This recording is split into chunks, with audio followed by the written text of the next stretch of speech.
በአንድ ወቅት በአውሮፓና በአሜሪካ ፖለቲካ ውስጥ እንደ ጥርስና ከንፈር ይደጋገፉ የነበሩት ሁለቱ ቀኝ ዘመም መሪዎች ዛሬ ፍጹም ባልተጠበቀ ሁኔታ ወደ ለየለት የቃላት ጦርነት ገብተዋል። ጉዳዩ የሀገራትን ዲፕሎማሲያዊ ግንኙነት እስከ ማቋረጥና የውጭ ጉዳይ ሚኒስቴርን ጉዞ እስከ መሰረዝ ያደረሰ ትልቅ የዓለም አቀፍ ፖለቲካ ቀውስ ሆኗል። የአሜሪካው ፕሬዝዳንት ዶናልድ ትራምፕ የጣሊያኗ ጠቅላይ ሚኒስቴር ጆርጂያ ሜሎኒ ከኔ ጋር ፎቶ ለመነሳት ደጋግማ ለመነችኝ ሲሉ፣ ሜሎኒ በበኩላቸው እኔም ሆንኩ ሀገሬ ጣሊያን በፍጹም አንለምንም፣ ትራምፕ ከታማኝ ወዳጆቹ ይልቅ ለአምባገነኖች ያደላል ሲሉ በቁጣ ምላሽ ሰጥተዋል። ለመሆኑ ነገሩ ሁሉ የተጀመረው ከምን ነበር? ከዚህ ታላቅ የፖለቲካ ድራማ ጀርባ ምን ተደብቋል? እስከ ቪዲዮ መጨረሻ ድረስ አብራችሁን ቆዩ። ይህንን ትልቅ ዓለም አቀፍ ቀውስ የጫረ መረጃ መጀመሪያ የፈነዳው በጣሊያኑ ታዋቂ ቴሌቪዥን ጣቢያ ላሴቲ አማካኝነት ነበር። የጣቢያው ጋዜጠኛ ዳንኤል ኮምፓቲንጄሎ በፈረንሳይ በተካሄደው የጂ7 የዓለም መሪዎች ጉባኤ ማጠናቀቂያ ላይ ከፕሬዝዳንት ዶናልድ ትራምፕ ጋር በስልክ አጭር ቃለ መጠይቅ ለማድረግ እድሉን አግኝቶ ነበር። ጋዜጠኛው ትራምፕን በጂ7 ስብሰባ ላይ ከሜሎኒ ጋር የነበራቸው ቆይታ እንዴት ነበር ብሎ ሲጠይቃቸው ትራምፕ ነገሩን በማጋነን እንዲህ ይላሉ። ከኔ ጋር ፎቶ ለመነሳት በጣም ፈልጋ ደጋግማ ለመነችኝ። እኔ መጀመሪያ ላይ ባልፈልግም እንኳ ስላዘንኩላት ብቻ ነው ፎቶ እንድንነሳ የፈቀድኩላት። አሁን ከኔ ጋር በመነጋገሯ በጣም ደስተኛ መሆን አለባት። ይህ በትራምፕ አንደበት የተነገረው ንግግር በጣሊያን ሚዲያዎች ላይ እንደ መብረቅ ነበር የተሰማው። ይህ የትራምፕ ንግግር እንደወጣ ጠቅላይ ሚኒስትር ጆርጂያ ሜሎኒ ዝምታን አልመረጡም። ወዲያውኑ በገዛ የማህበራዊ ሚዲያ ገጻቸው ኢንስታግራም እና ኤክስ ላይ ጠንከር ያለ የቪዲዮ ምላሽ በመልቀቅ ጉዳዩን ሙሉ በሙሉ አስተባበሉ። ሜሎኒ በቪዲዮአቸው ላይ ፊታቸው ላይ ከፍተኛ ቁጣ እየታየ እንዲህ አሉ።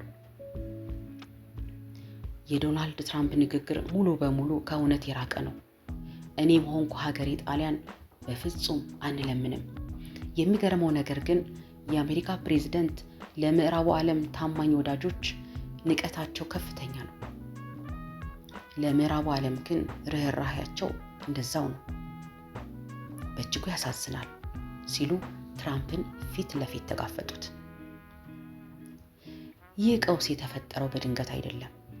በሁለቱ መሪዎች መካከል ያለው ፍቅር ወደ ጥላቻ የተቀየረበት የቆየ ታሪካዊ ዳራ አለ።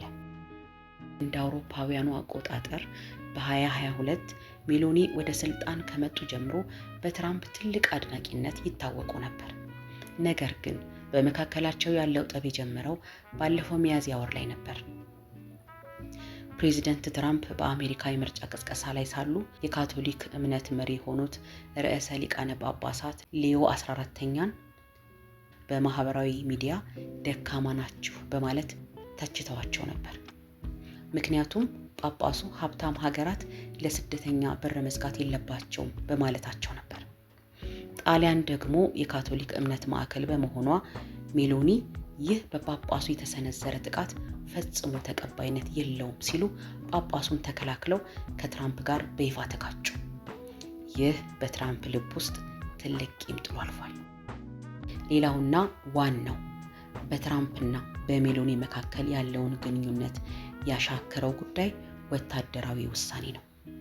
አሜሪካና እስራኤል በኢራን ላይ ጥቃት ከሰነዘሩ በኋላ ኢራን ዓለም አቀፍ የነዳጅ ማመላለሻ መስመር የሆነውን የሆርሙዝ ባህረ ሰላጤን ስትዘጋ ትራምፕ ጣሊያንና የኔቶ አባል ሀገራት ወታደራዊ የጦር መርከቦችን ወደ ስፍራው እንዲልኩ ትዕዛዝ አስተላልፎ ነበር። ነገር ግን ሜሎኒ ጦርነቱ ወደ ዓለም አቀፍ ቀውስ እንዲያድግ ዲፕሎማሲያዊ መንገድ ይቀድማል በማለት የትራምፕን ወታደራዊ ትዕዛዝ በይፋ ውድቅ አደረጉት። ትራምፕ በፈረንሳዩ የጂ7 ስብሰባ ላይ ለሜሎኒ ፊት የነሷቸውና እርስ በእርስ ሳይተያዩ ፊታቸውን አዙሮ የተቀመጡት ለዚሁ ወታደራዊ እምቢተኛነታቸው ምላሽ ለመስጠት ነበር። ነገሩ በዚህ ብቻ አላበቃም። በትራምፕ ንግግር የተቆጡት የጣሊያን የውጭ ጉዳይ ሚኒስትር አንቶኒዮ ታያኒ ትራምፕ መሪያቸውንና መላው ጣሊያንን ሰድበዋል በሚል ወደ ዋሽንግተን ሊያደርጉት የነበረውን ይፋዊ የሥራ ጉብኝት ወዲያውኑ ሰርዘዋል። ይህም ጉዳይ ዝም ብሎ የወሬ ሳይሆን ትልቅ የሀገራት ቀውስ መሆኑን ያሳያል። ዶናልድ ትራምፕ ግን ዛሬም ጥቃታቸውን አላቆሙም። ዛሬ ጠዋት ትሩዝ ሶሻል በተባለው የማህበራዊ ሚዲያ ገጻቸው ላይ ባሰፈሩት አዲስ መልእክት ሜሎኒ በሀገሯ ያለው ህዝባዊ ተወዳጅነት በእጅጉ እየወረደ ስለመጣ የኔን ዝናና ታዋቂነት ተጠግታ ስሟን ለማደስ ፈልጋ ነው አሁን የምታስተባብለው በማለት ንግግራቸውን በድጋሚ አጥብቀው ተከላክለዋል። ወዳጆቼ፣ በአንድ ወቅት የቅርብ የፖለቲካ አጋር የነበሩት እነዚህ ሁለት መሪዎች ዛሬ በአንድ የፎቶግራፍ ታሪክ ምክንያት አህጉራቱን ያናወጠ ቀውስ ውስጥ ገብተዋል። እናንተስ በዚህ ጉዳይ ላይ ምን ትላላችሁ?